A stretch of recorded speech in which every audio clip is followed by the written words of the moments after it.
Galera, o The Nerds está rolando, um podcast audiovisual com 5 dos maiores canais nerds do YouTube. As lives acontecem toda segunda, quarta e sexta por volta das 7 horas da noite. Então se inscreve no The Nerds Podcast para não ficar de fora. O link pro canal tá aqui na descrição.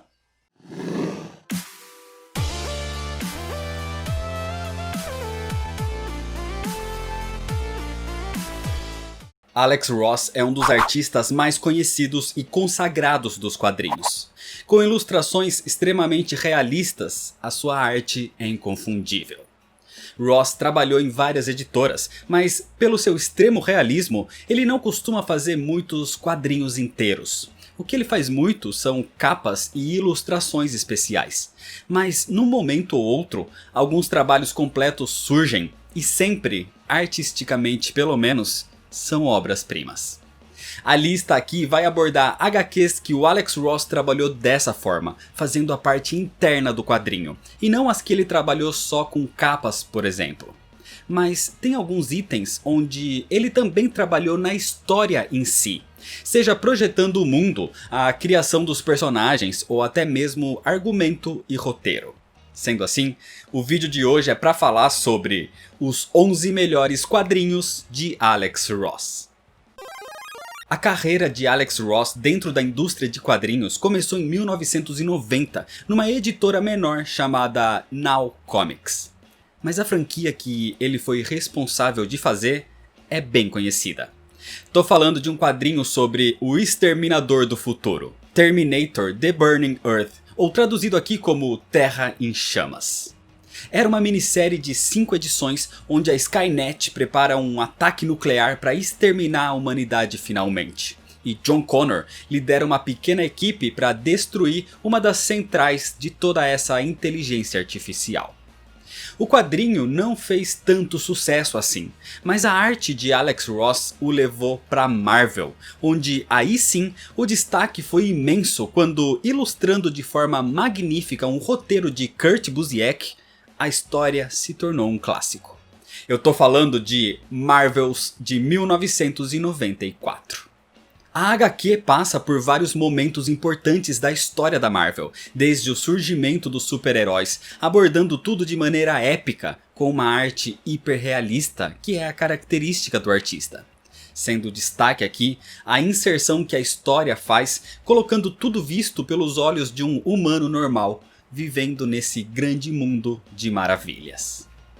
O quadrinho fez com que Alex Ross se tornasse imediatamente um dos maiores artistas existentes, trabalhando não só para Marvel e para DC depois, mas também para outras editoras como a Dynamite, como por exemplo com a HQ Kirby Genesis de 2011. Aqui, além de fazer algumas artes internas, Alex Ross trabalhou nessa publicação como diretor de arte e de layouts. Então a maioria dos desenhos em si não são dele, mas a direção das páginas sim. E elas são extremamente competentes nessa série, que é basicamente uma homenagem ao rei dos quadrinhos, Jack Kirby. Então Alex Ross, além das artes em si, trabalhava na concepção de toda uma publicação. E quando ele fez isso na Marvel, criou também um outro grande clássico, a HQ Terra X, de 1999. Uma história onde praticamente todos os habitantes da Terra desenvolveram habilidades sobre-humanas e ninguém sabe o motivo, que na verdade tem relação com a própria existência da humanidade. Ross não ilustrou a história em si. O seu papel aqui, além das capas da série, foi o argumento. Ou seja, todo o plot principal, os motivos e motivações da trama. Além de criar todo o conceito dos personagens, toda a criação do mundo e toda a inserção dos heróis nessa nova era distópica.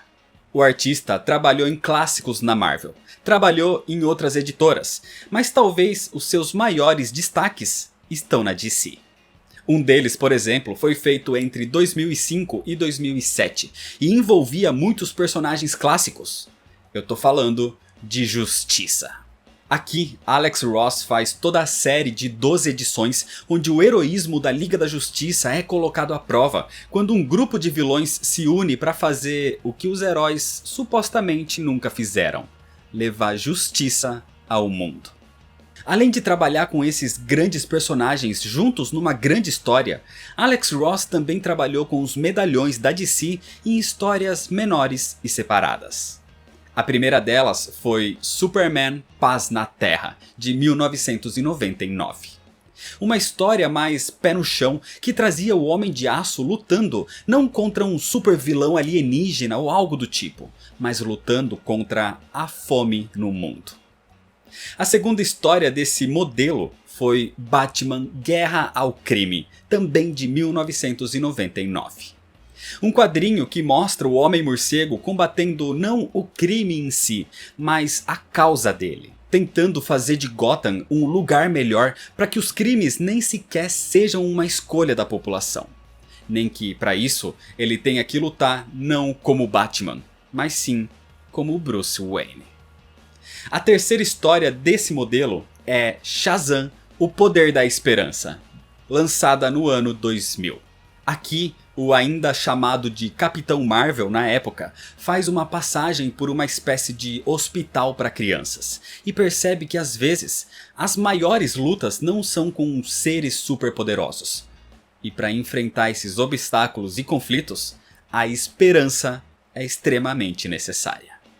E a quarta história desse modelo de personagem solo é Mulher Maravilha: O Espírito da Verdade, de 2001. A Mulher Maravilha, que é vista pela população essencialmente como uma deusa, precisa aprender a ser uma pessoa normal para conseguir entender a dor dos humanos e, assim, conseguir ajudá-los a combater os seus problemas. Essas 4 HQs são curtas, mas trazem uma mensagem forte, sempre subvertendo a expectativa e mostrando que os heróis não são só seres superpoderosos que lutam contra supervilões. E além desses 4 quadrinhos, existem mais 2 exclusivamente para a Liga da Justiça, que, quando compilados, são tratados como uma grande fase do Alex Ross, batizando esse trabalho como os maiores super-heróis do mundo. Mas não só com os grandes medalhões que Alex Ross fez história na DC. Pegando um personagem um pouco mais esquecido, ele trabalhou na minissérie Tio Sam, de 1997. Lançado originalmente pelo selo Vertigo, a HQ é polêmica e ácida. Aqui, um homem que pode ser o espírito dos Estados Unidos, o Tio Sam, é perturbado por alucinações das injustiças praticadas pelo seu país contra outras nações e etnias durante toda a sua história, como por exemplo a escravidão e as guerras indígenas. É algo fora do mainstream, mas mesmo assim é de uma alta qualidade. E para finalizar, falando em alta qualidade, talvez a melhor HQ com o nome de Alex Ross. E talvez a melhor HQ de toda a DC. O grande clássico Reino do Amanhã, de 1996.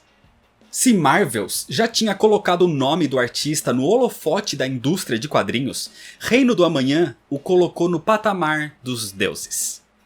Na história, com o passar dos anos e conforme os super-heróis mais antigos iam se aposentando, surgiu uma nova geração de super-humanos que se diziam os salvadores do mundo. Mas essa nova geração não manteve os mesmos valores dos seus predecessores. E talvez o verdadeiro significado de heroísmo deve ressurgir para levar o mundo ao Reino do Amanhã. É um dos quadrinhos mais queridos e importantes de toda a indústria. E claro que a arte do Alex Ross faz toda a diferença aqui. E inclusive, se você quer conhecer um pouco mais sobre essa HQ, eu fiz vídeo contando a história há pouco tempo. Então o link para ele tá aqui na descrição. Claro que existem várias outras ótimas publicações do Alex Ross, como Máscaras e Liga da Justiça, Liberdade e Justiça. Então deixa você aqui nos comentários qual é o seu quadrinho favorito do Alex Ross. E se você ainda não é inscrito, se inscreve no canal para não perder as próximas listas, deixa seu like se você gostou, me segue lá nas redes sociais para ficar por dentro de todas as novidades e compartilha esse vídeo com seus amigos. Muito obrigado, valeu e até mais.